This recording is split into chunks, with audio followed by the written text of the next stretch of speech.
When I first moved into the quiet cul-de-sac, I believed I'd found my own slice of suburban peace. The streets were lined with identical homes, each wearing the same neutral color palette, the same manicured lawns, and the same rows of sterile hedges trimmed to regulation height. But my corner lot stood out, not because I wanted attention, but because I'd put my heart into the landscaping. I spent my weekends laying down river stones, planting drought-resistant flowers, and building a small koi pond with my own hands. The yard wasn't flashy, but it was unique. It had personality, something the rest of the neighborhood seemed desperate to avoid. At first, the neighbors smiled politely when they walked past. Some even complimented the work in hushed tones, as if they were afraid someone might hear them approving of individuality. But I soon learned there was one person whose opinion mattered far more than any friendly greeting. The HOA president, Patricia Holden. Around here, she wasn't just the president. She was the queen. The HOA board barely existed beyond her shadow.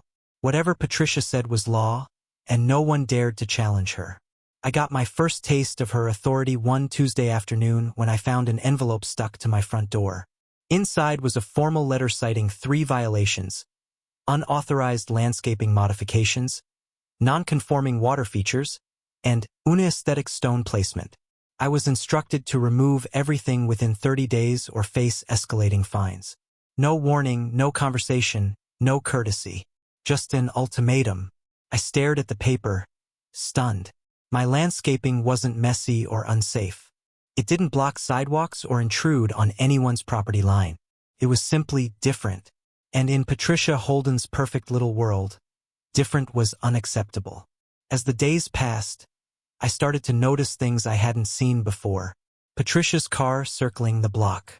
Her lingering gaze when she walked her dog past my house. She didn't look at my yard like it was an eyesore. She looked at it like it was hers. It was as if my hard work offended her, not because it was bad, but because it wasn't under her control. I tried to reason with myself. Maybe it was just standard procedure. Maybe Patricia was strict with everyone. But when I talked to other neighbors, I heard a different story. They whispered about how Patricia picked targets, how she used HOA rules to bully people into submission. A mailbox too modern, a wreath too colorful. Even a child's basketball hoop had been deemed a visual disturbance. And now it was my turn in her crosshairs. Still, I didn't want to start a war. I sent a polite letter to the HOA requesting clarification on the violations.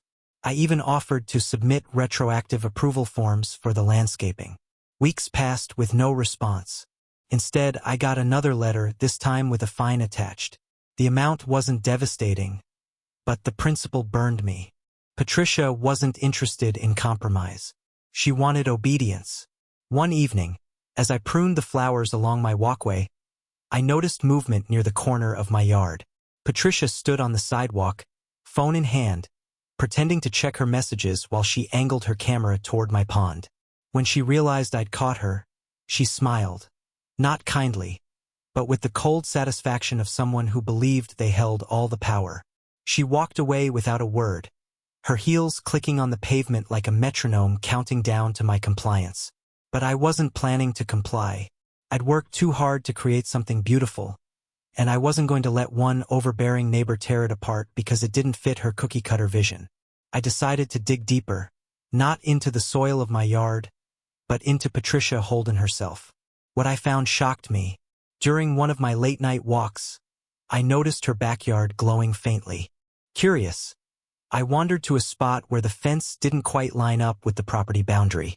From there, I could see that Patricia had built something behind her house, something big. It wasn't just a patio or a shed. It looked like an entire extension, complete with outdoor lighting, a bar, and even a hot tub. None of it matched the sterile, HOA-approved aesthetic she so ruthlessly enforced on the rest of us. The next morning, I pulled up the county's online property records. Patricia's house hadn't been approved for any extensions in the last 10 years. No permits, no inspections, nothing. The HOA president, the woman threatening me with fines for a koi pond, had an illegal backyard structure sitting in plain sight. That was the moment I realized this wasn't about rules. It wasn't about community standards. This was about power, and Patricia was abusing it. If I wanted to save my yard, I'd have to beat her at her own game. But to do that, I'd need proof. And proof, I knew, would come with risk. That night, as I lay in bed listening to the hum of the pond filter outside, I planned my next move carefully. Patricia believed she was untouchable. She believed no one would dare challenge her authority. But she'd made one critical mistake. She underestimated me. The battle for my yard had begun, and I was no longer on the defensive. The discovery of Patricia Holden's illegal backyard extension transformed my irritation into determination.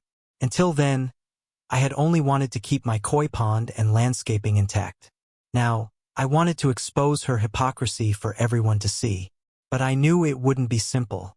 Patricia had run the HOA like a private kingdom for years, and the neighbors either feared her or pretended not to notice her abuses. If I came at her empty-handed, she would crush me without hesitation. I needed proof, solid, undeniable evidence that even Patricia couldn't twist to her advantage. The first step was observation. For 2 weeks, I made it my mission to learn her habits. I noticed her white SUV left the driveway every morning at precisely 7:45 and didn't return until just after 5:30. She liked to water her front lawn in the early evenings, a pointless ritual since the HOA already paid for sprinklers, but it gave her an excuse to monitor the street and watch who came and went.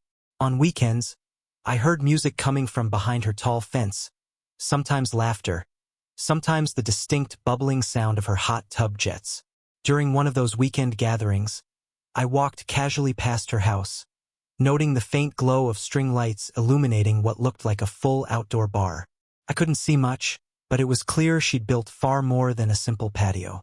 The structure extended beyond what the HOA typically allowed, and judging by the noise, it had become a favorite spot for late-night parties. The irony was almost comical. The woman who fined people for having flower pots of the wrong color was throwing unapproved backyard celebrations under the cover of darkness. I knew photographs would be critical. Late one evening, when the neighborhood was quiet, I circled back to the same small gap in her fence where I'd first caught a glimpse. Using my phone, I snapped a series of pictures. The wooden beams of the extension, the recessed lighting, even a corner of the hot tub. It wasn't everything, but it was a start. The next day, I called the county permit office. I posed as an interested buyer looking into her property's improvement history. After a short wait, I got confirmation. No permits had ever been filed for any additions or structures within the past decade. That information alone was damning, but I still needed something visual and verifiable. A photo from my phone wasn't enough. Anyone could claim I'd taken it elsewhere. I needed irrefutable documentation. That meant going further than I'd ever planned. A few nights later, under the cover of darkness, I dressed in black and walked a wide loop around the block to avoid suspicion. Patricia's backyard was shielded by high fences on 3 sides, but I'd noticed a narrow strip of wooded easement behind the houses. The ground was uneven and full of roots, but it gave me a clear line of sight over one corner of her property. I crouched low and used the zoom on my phone to capture everything: the roofline of the extension, the lighting, the hot tub, the full scale of what she'd built. The photos told the story plainly. This wasn't some minor addition. It was a large, elaborate entertainment space, constructed completely under the radar. I returned home with my heart pounding, equal parts fear and excitement. If Patricia had caught me, she would have tried to spin it as trespassing or harassment. But I stayed off her property. I knew where my rights ended and hers began. And now I had what I needed: a combination of photographic evidence and official records showing her illegal construction. But I didn't want to simply report her to the county just yet. I wanted her to feel what I had felt: the pressure, the looming threat, the sense that someone was watching every move. I wanted her to squirm before the walls closed in. The next morning, I began leaving subtle hints. I parked my car a few doors down from her house instead of in my driveway. I walked past her home at odd hours, phone in hand, pretending to text.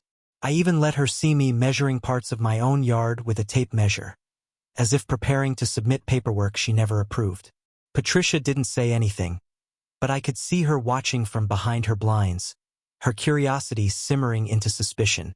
Meanwhile, her letters to me became more aggressive. The fines increased, and now she was threatening to bring the HOA board into a special meeting to vote on further action against me. But the more she pressed, the more leverage she unknowingly handed me. If she forced the issue publicly, she'd open herself to scrutiny, and that was when I would reveal everything. By the end of the second month, I had a thick folder, photos of her backyard extension, printouts from the permit office, notes on the nights she hosted parties that clearly violated the HOA's own noise restrictions.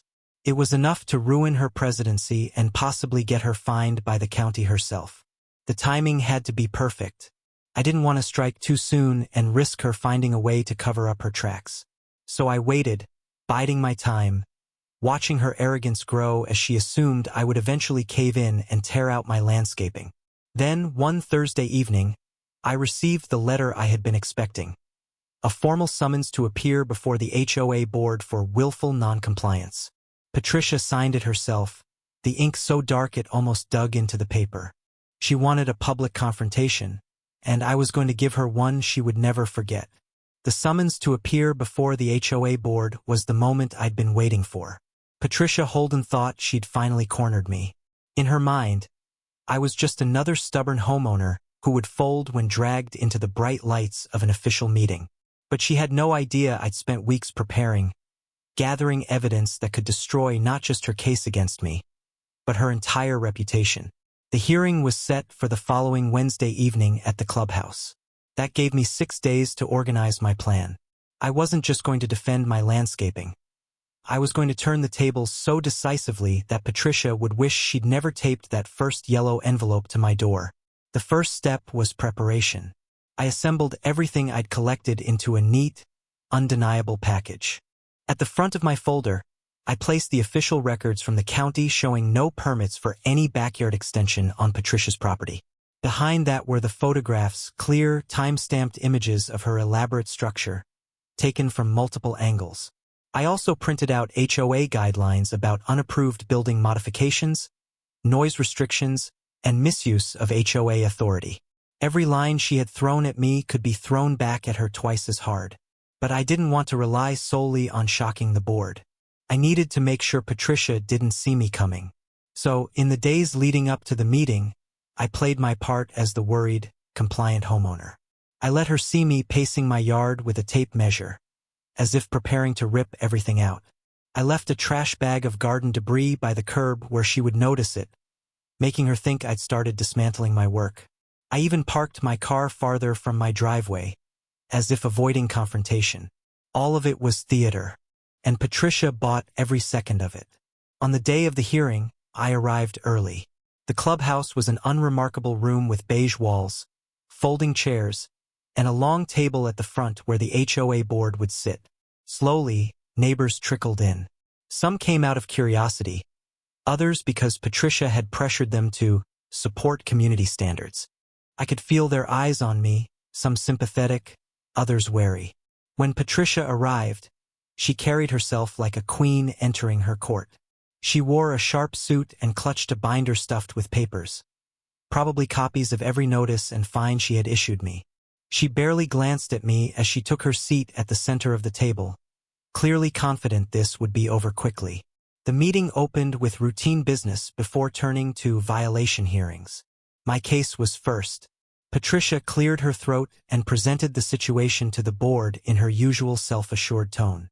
She described my koi pond and landscaping as unsightly, non-compliant alterations that disrupted neighborhood harmony. She spoke as if my yard were some kind of toxic spill threatening property values for miles around.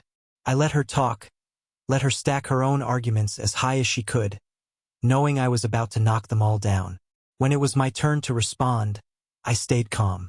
I began by explaining the work I'd done to my yard, emphasizing how it was well-maintained, safe, and tasteful.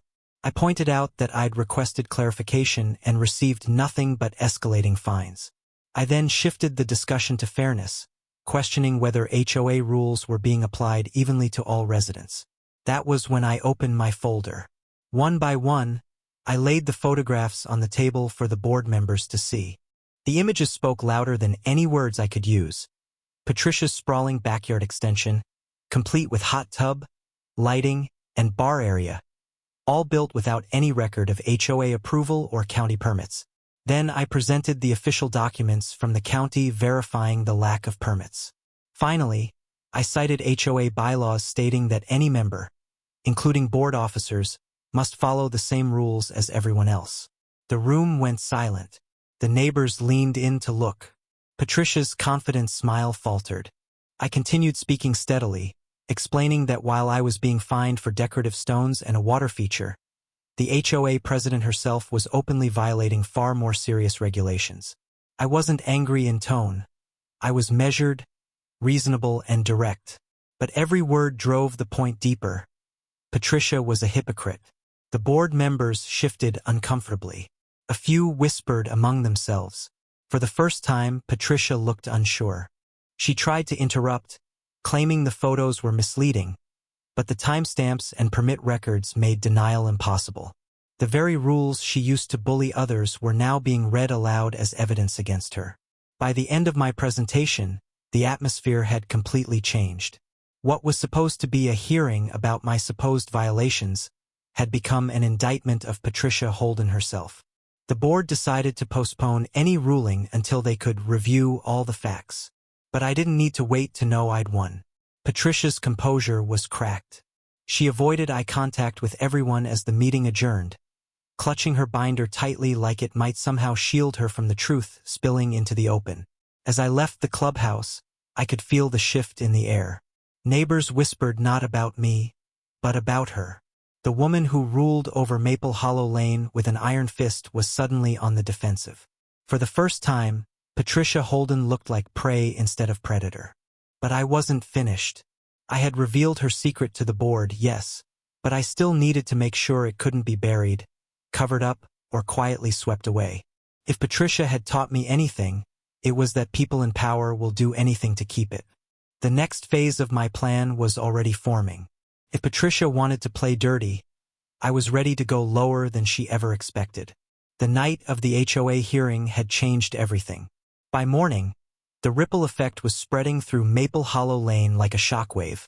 Patricia Holden's name, once spoken with fear or begrudging respect, was now whispered with curiosity, suspicion, even amusement. The queen of the neighborhood had been publicly challenged, and people were starting to realize she wasn't untouchable after all. I noticed the shift immediately. Neighbors who usually avoided eye contact now waved at me as they passed. A few even stopped their cars near my driveway, offering silent nods of approval. They didn't need to say anything. The message was clear. Word of Patricia's unapproved backyard project was out, and people were enjoying the drama. For years she had used the HOA as a weapon, handing out fines for petty offenses. Now the same rules she wielded so ruthlessly had turned back on her. Patricia, however, wasn't about to surrender her crown without a fight. Within days, she began damage control. She started visiting houses door to door, trying to spin the narrative in her favor. I watched from my window as she stood on front porches, binder clutched tightly, her mouth moving quickly as she worked to convince neighbors that my evidence was fabricated or misunderstood. But her frantic behavior only made things worse. People were polite to her face, but the moment she walked away, they shook their heads. The board, caught in the middle, tried to project calm. They sent out a bland letter stating they were reviewing recent concerns regarding compliance among all HOA members. But I could tell from their uneasy tone at the hearing that Patricia had lost much of her influence. Even her closest allies on the board were keeping their distance. No one wanted to be dragged down with her if this turned into a full investigation. I wasn't going to leave that to chance. I knew Patricia well enough to realize she would try to bury the problem before it reached the county inspectors. So I made sure it wouldn't go away quietly. The first thing I did was package the evidence I'd shown at the hearing into an anonymous envelope and mail it to every board member. I also sent copies to a few vocal neighbors, people Patricia had bullied in the past with threats of fines for the smallest infractions. I didn't need to tell them what to do with the information. I knew they'd talk, and talk they did. By the weekend, rumors had become neighborhood gospel. Patricia's unpermitted backyard extension wasn't just a secret anymore. It was the subject of every driveway conversation and backyard barbecue. People speculated about how much it cost, how many rules it broke, and whether county inspectors would tear it down entirely. Patricia tried to carry herself with the same stiff confidence, but I could see the cracks forming. Her usual morning routine was disrupted. Instead of leaving at 7:45 sharp, she lingered at home, pacing on her porch while pretending to be on important calls. When she did drive away, she glanced up and down the street like she was searching for spies. I made sure to add to her paranoia. On 2 separate evenings, I walked past her house while talking loudly on my phone. Not to anyone in particular, just to make it sound like I was updating someone about the situation. I wanted her to think there were more eyes on her than just mine. But I wasn't finished yet. I reached out to the county building office again, this time submitting an anonymous tip about a major unpermitted structure on Patricia's property. I attached copies of the photos I'd taken and included her address. If the HOA board decided to sit on their hands, I knew the county wouldn't. The following Thursday, I got my first confirmation that things were moving. A county vehicle rolled slowly through the neighborhood in the late afternoon, the kind inspectors used to make quick visual checks before scheduling formal visits. I watched from my window as it passed Patricia's house twice, pausing briefly at the end of her driveway before continuing on. She must have noticed too, because she stormed out of her front door moments later, scanning the street with a furious expression. That night, her lights stayed on late. I imagined her on the phone, calling board members, contractors, maybe even lawyers, trying to figure out what to do. She was cornered now, and she knew it. If the county confirmed my allegations, she could be facing fines far greater than anything she'd ever threatened me with. Possibly even an order to demolish her beloved backyard extension. Despite the satisfaction of watching her squirm, I knew this wasn't over. Patricia was cunning and desperate. She would look for a way to shift the focus back to me, to distract the neighborhood from her own violations. She might even try to retaliate by fast-tracking action against my landscaping before the board had time to rule on her case. I had to stay one step ahead, so I doubled down on protecting myself. I took fresh photos of my yard, documenting that everything was neat, safe, and well-maintained. I printed out copies of HOA guidelines showing that decorative landscaping was not prohibited unless it blocked common pathways or posed hazards, neither of which applied to me. If Patricia tried to invent new complaints, I would be ready to shut them down immediately. As the weekend approached, tension in the neighborhood reached a peak. Small gatherings turned into strategy sessions. People Patricia had fined in the past started comparing notes, wondering aloud whether they could challenge their own penalties now that her hypocrisy was exposed. For years, no one dared speak against her, but now the spell was broken. By Sunday afternoon, Patricia's once pristine front yard told its own story. She was too distracted to keep it perfect. Weeds crept up around the mailbox. Her trash bin sat at the curb 2 days after pickup, something she would have written up another neighbor for in a heartbeat. She was unraveling. I knew the next week would bring a showdown. If the county scheduled an inspection, Patricia's backyard secret would no longer be a rumor. It would become an official violation, with penalties she couldn't control or cover up. And if that happened, not only would I keep my landscaping, but Patricia Holden's reign as HOA president would be in serious jeopardy. All I had to do was wait and watch her world crumble. The sun rose quietly over Maplewood Estates, casting long shadows across neatly trimmed lawns and freshly painted fences. For most neighbors, it was just another day in a picture-perfect community. For me, it was the day to expose the truth. I woke up with a mixture of nerves and determination. The evidence I'd gathered over the past week sat organized in a neat folder. Zoning maps, photos of the illegal extension, building permit records that never existed, and a timeline of every HOA complaint directed at me. Every detail was lined up, airtight, and ready for the board's emergency meeting that evening. The hours dragged. I kept going over the documents, checking them again and again, making sure there were no gaps. What had started as an infuriating attempt to force me to rip out my landscaping had turned into something far more sinister, a blatant abuse of power by the very person entrusted to lead the HOA fairly. The more I thought about it, the angrier I became. For months, Our president had bullied neighbors over trivial rules, slapped fines on anyone who disagreed with her, and acted as though she owned the entire neighborhood. Now I knew why. While she kept everyone busy fighting her petty battles, she'd been quietly stealing from the very property lines she was supposed to protect.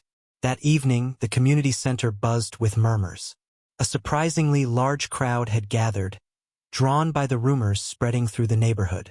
Whispers of illegal addition and backyard theft rippled from person to person.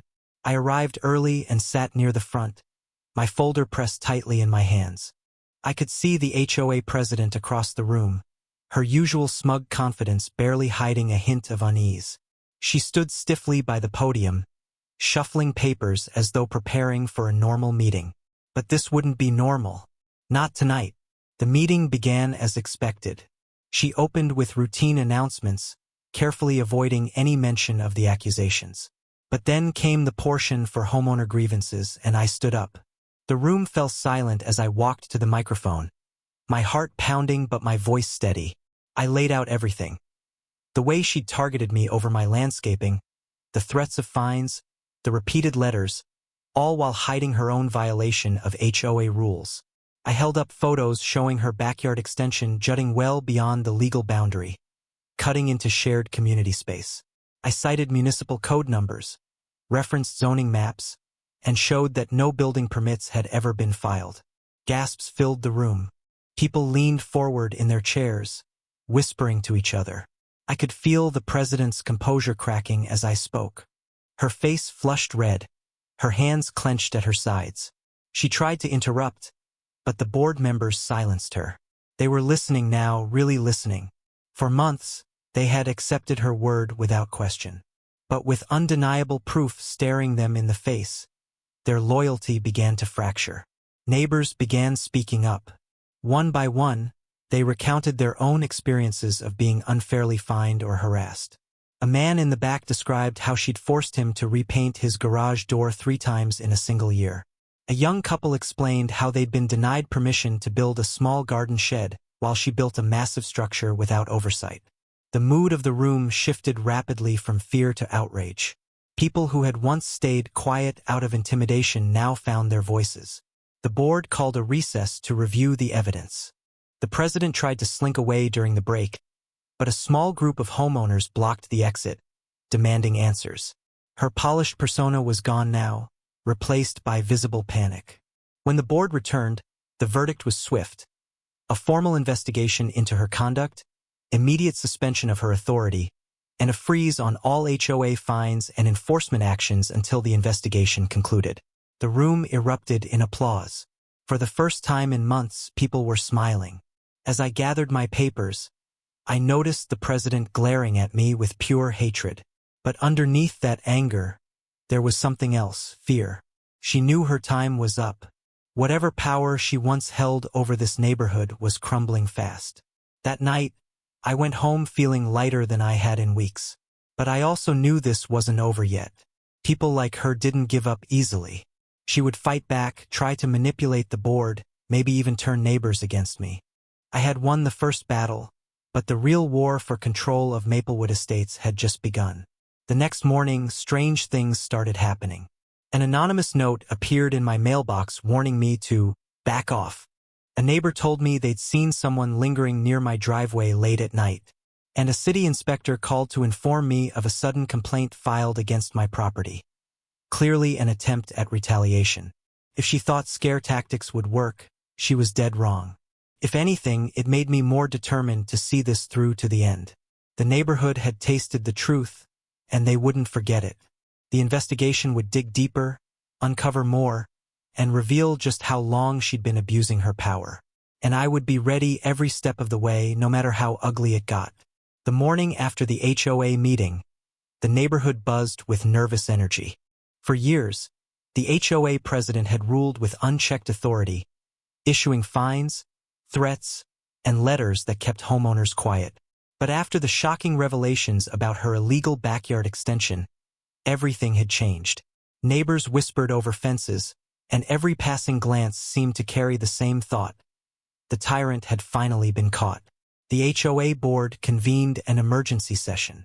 The president, once poised and domineering, now arrived looking disheveled and pale, her confident stride replaced by hurried steps.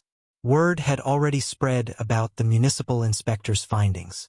Her unauthorized structure wasn't just a minor violation.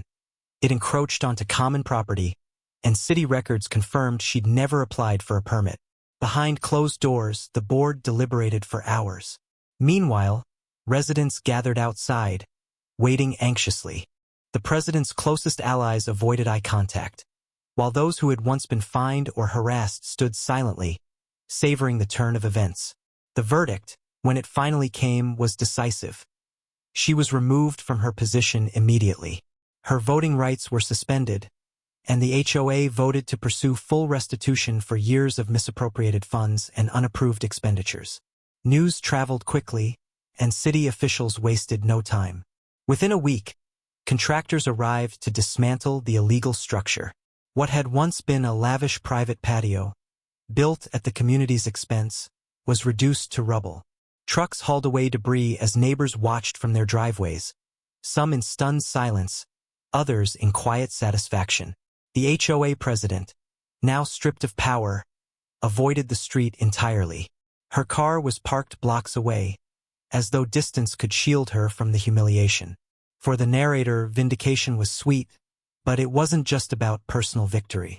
The ordeal had exposed deep cracks in how the HOA was run.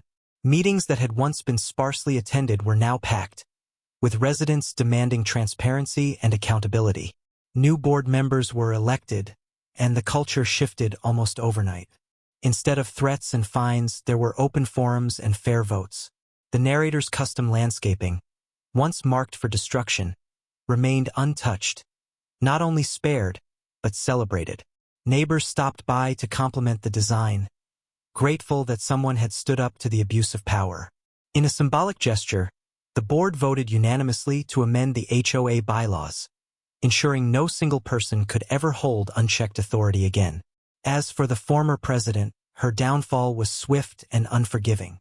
Facing heavy fines, legal fees, and public embarrassment, she put her home up for sale.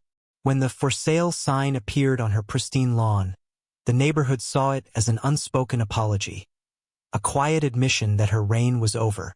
The narrator watched her moving trucks pull away weeks later, reflecting on how quickly arrogance can crumble when met with persistence and truth. It wasn't just about keeping a yard intact. It was about proving that no one, no matter how powerful they appeared, was above the rules they claimed to enforce. Life in the neighborhood slowly returned to normal, though normal felt different now.